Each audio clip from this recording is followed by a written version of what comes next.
Aš noriu papasakoti jums istoriją apie dėdę Remigijų ir jo mylimą šunelį Džiaugsmą.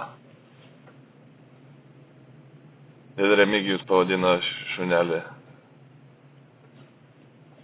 taip netikėtai gražiai, su viltimi, kad po to, kai visai jo šeimai nepavyko ir jis liko vienas, šunelis bent dalimi atneš to džiaugsmo į jo gyvenimą.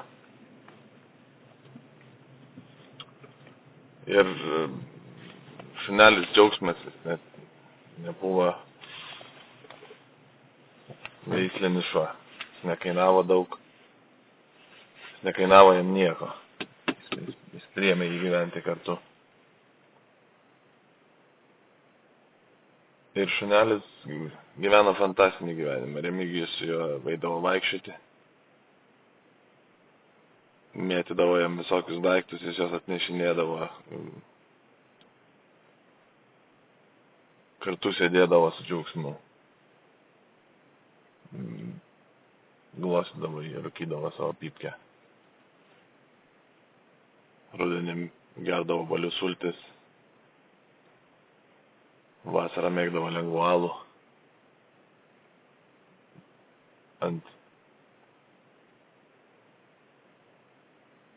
Ant savo terasos salelio, kurį buvo pasidaręs pats tau.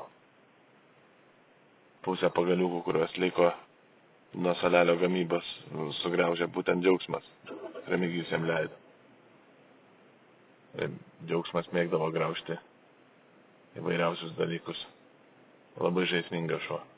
Remigijus man pasakojo, sakė. Pažiūrėdavo jo akis ir atrodydavo, kad jis viską žino. Jis viską supranta. Puikus draugas. Bet kaip ir viskas šiame pasaulyje gero ir blogo ateina ir praeina. Ir natūralu, kad Džiaugsmas gyveno trumpiau negu Remigijus. Ir atėjo ta diena, kada Džiaugsmas išėjo kažkur.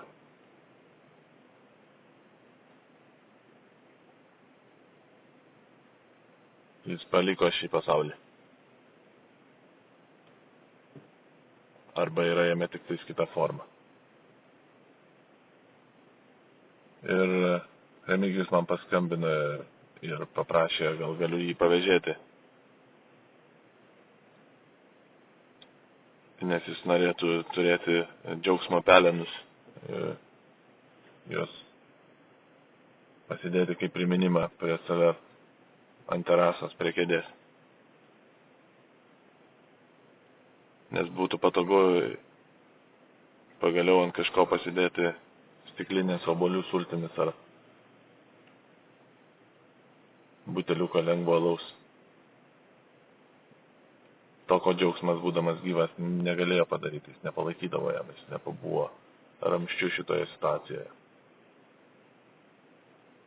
Ir tuo pačiu turėti prisiminimą jo šalia savęs. Visada. Kol pats Remigijus bus ant tos terasos. Ir galbūt vieną dieną jų abiejų stiklainiukai su pelenais ten stovės. Ir kažkas kitas pasidės ant jų savo mėgstamą gėrimą ir juos atsimins, jų draugystę.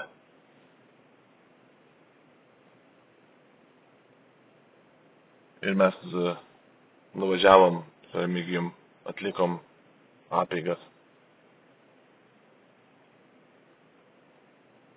Tik tuo metu sugalvojom, kad galbūt pasisėdėkim su Remigijum truputėlį, pasikalbėkim. Ir mes rudenį vietoj Obuolių sulčių, kaip yra įpratęs Remigijus, išgėrėme keletą lengvo alaus.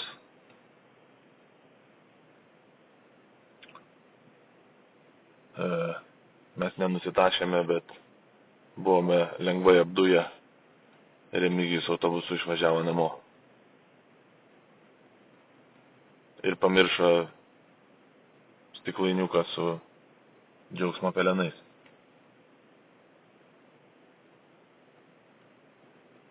Ir kitą dieną paskambino man ir sakė,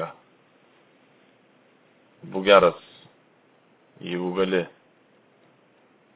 atsiųsk man per Omnivą